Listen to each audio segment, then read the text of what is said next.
Welcome back, Focus Learners. We've got an absolutely incredible explainer for you today. We're stepping right behind the velvet rope of global finance. We are looking at a staggering 1,109-page technical manual written by Robert Berg, a KPMG worldwide partner. It's called The Invisible Kingdom, and it meticulously details exactly how the world's ultra-wealthy structure their lives, their assets, and their dynasties. Seriously, understanding this completely changes how you look at global economics. Okay, let's dive into this. Right in the preface, Berg sets a totally fascinating insider tone. He explicitly warns us, this book is not a how-to manual, it is an exposé. So we're getting a completely impartial, highly technical look into the operating logic of a financial ecosystem that operates entirely in parallel to our own. To put this into perspective, we are talking about a pretty tiny population, roughly 710,000 ultra-high net worth individuals worldwide. These are the residents of this invisible kingdom. They control a massive chunk of the world's investable assets, yet they consume, live, and accumulate wealth in ways that are just completely foreign to the general public. They don't wait in lines at the airport, and their financial system doesn't play by the everyday rules that the rest of us follow. So we're going to systematically peel back the layers of this highly organized playbook. First, we'll cover the Invisible Kingdom's core philosophy, then borders as a strategy, building fortresses of wealth, the tax avoidance playbook, the digital asset frontier, and finally, securing dynastic wealth. All right, Section 1, the Invisible Kingdom. Let's look at the architecture of modern wealth and the underlying philosophy of the 0.01%. This whole invisible lifestyle actually rests on three massive pillars. First up is privacy. This means bypassing public life entirely. Think family offices and private islands. Second is control. This is the brilliant concept of owning absolutely nothing on paper, but directing everything behind the scenes. And third is perpetuity. They aren't structuring wealth for a lifetime. We're talking about a 1,000-year dynastic horizon. It's a world where legal arbitrage and personal sovereignty completely replace the standard rules that mundane taxpayers follow. Moving on to Section 2, borders as a strategy and building the passport portfolio. Now, what's really interesting about this slide is that for the ultra-wealthy, borders aren't barriers at all. They're strategic tools. In this space, citizenship is treated quite literally like an asset class. Just look at Vanuatu's program. For around $130,000 to $280,000, you can secure a passport in just 30 to 90 days. It is the fastest on Earth. If you're looking for a new entrant, Nauru offers a limited-time program starting around $90,000. Or you could go with St. Kitts and Nevis using a $100,000 statutory bond. You see, these aren't just travel documents. They are highly calculated hedges against political risk to fully optimize global mobility.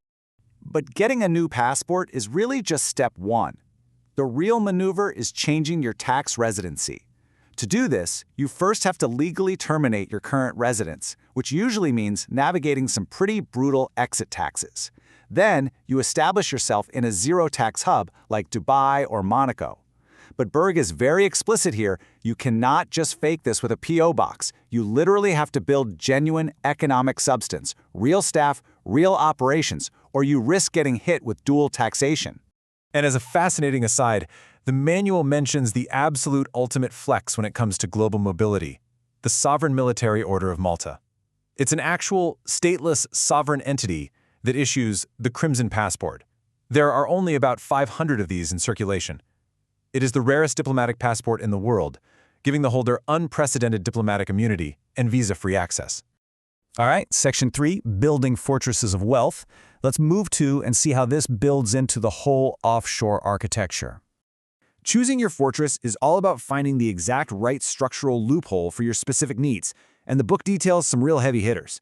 The Wyoming LLC is the darling of what we call the American offshore, giving you zero state taxes and complete anonymity for its members. Now, if you want the gold standard of asset protection, you look to a Cook Islands trust. Why? Because it famously ignores foreign court judgments.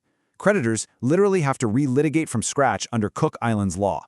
Meanwhile, a Nevis LLC requires any creditor to post a $100,000 statutory bond just to bring a legal challenge in the first place. The reason structures like that Wyoming LLC are so structurally impenetrable actually comes down to a specific legal barrier called charging order protection. This means if a creditor sues you and actually wins, they can only claim the cash distributions that get paid out of your LLC.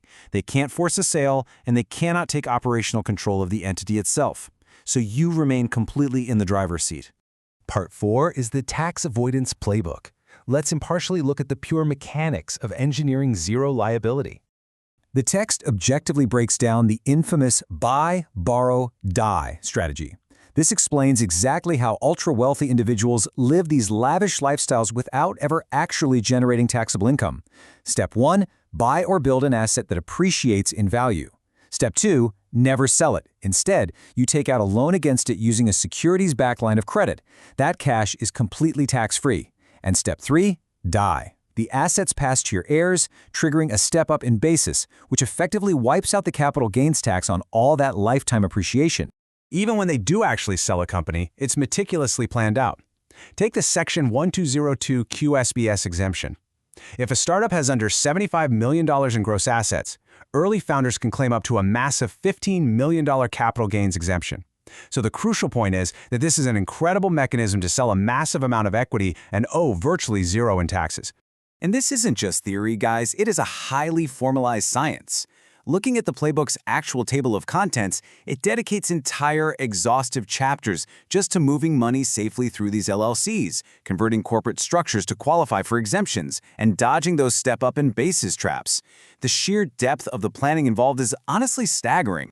Let's jump into Section 5, the digital asset frontier. We're looking at cryptocurrency and tokenization for the modern wealthy.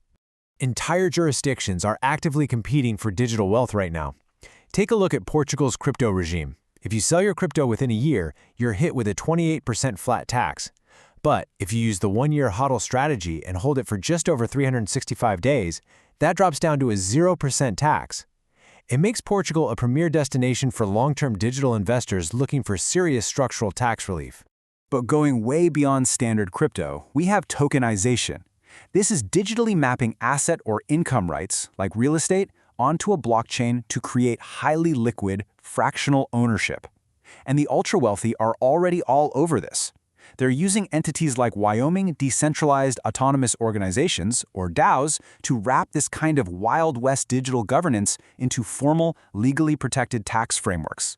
Finally, Section 6, Securing Dynastic Wealth. Let's explore the future of the invisible kingdom. The historical titans actually wrote the playbook that's still being used today. The Rockefellers used a complex waterfall structure of offshore living trusts. The Rothschilds built the original international banking network across 5 hubs. Aristotle Onassis used offshore shipping companies in Monaco to transfer 75% of his wealth to his US-born children, completely shielded. And this brilliantly illustrates the unifying philosophy across the centuries: own nothing, control everything. However, the invisible kingdom is currently facing a massive, really unprecedented threat. We are looking at a looming global transparency regime and a serious regulatory crackdown.